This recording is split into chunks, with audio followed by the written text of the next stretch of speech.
Sa patuloy na hidwaan sa pagitan ng Pilipinas at China sa agawan ng teritoryo ay maayos na komunikasyon sa bawat panig ang dapat na pairalin alang-alang sa ikauunlad ng ekonomiya ng dalawang bansa.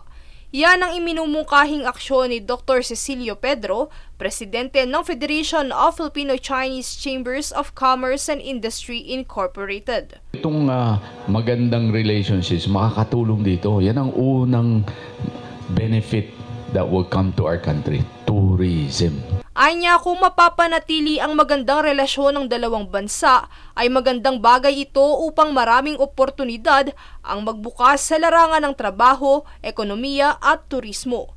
Bukod dito ay nais niya ring pagtuunan ng pansin ang ilang mga issue sa bansa na mas nangangailangan ng agarang aksyon. Isa na rito ang pagsusulong sa nuclear energy na kung saan higit na kailangan na itong maaksyonan at mabigyan ng pasya sapagkat matagal na proseso at panahon ang gugugulin upang ganap itong may sa katuparan. Current productive, our current power generation is 22,000 megawatts. 22,000, okay. According to DOE, by 2040, which is about 15 years from now, we need 40,000 megawatts. Our Bataan power plant is only 620 megawatts. Liit eh. Di ba? 620. So, kailangan 10 bataan para magkaroon ng 6,000 megawatts. You tell me. 6,000 out of 40,000, which is only about 15%.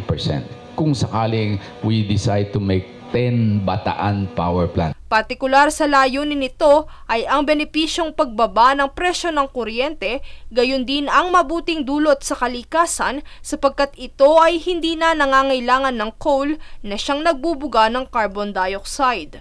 Bukod dito ay binigyang diin din ni Dr. Pedro ang pagpapabuti at pagpapasigla sa teknolohiya na siyang tulay upang umabante sa trabaho at magbukas ng maraming oportunidad sa ekonomiya ng bansa.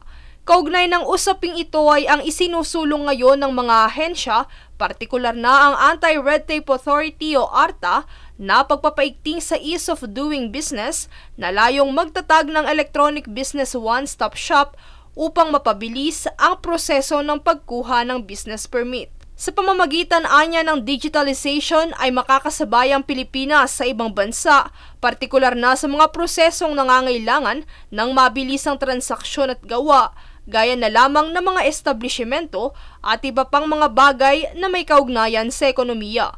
Sa kasalukuyan, patuloy ang federasyon sa pakikipag-ugnayan sa iba't ibang foreign investors ukol sa usaping ito.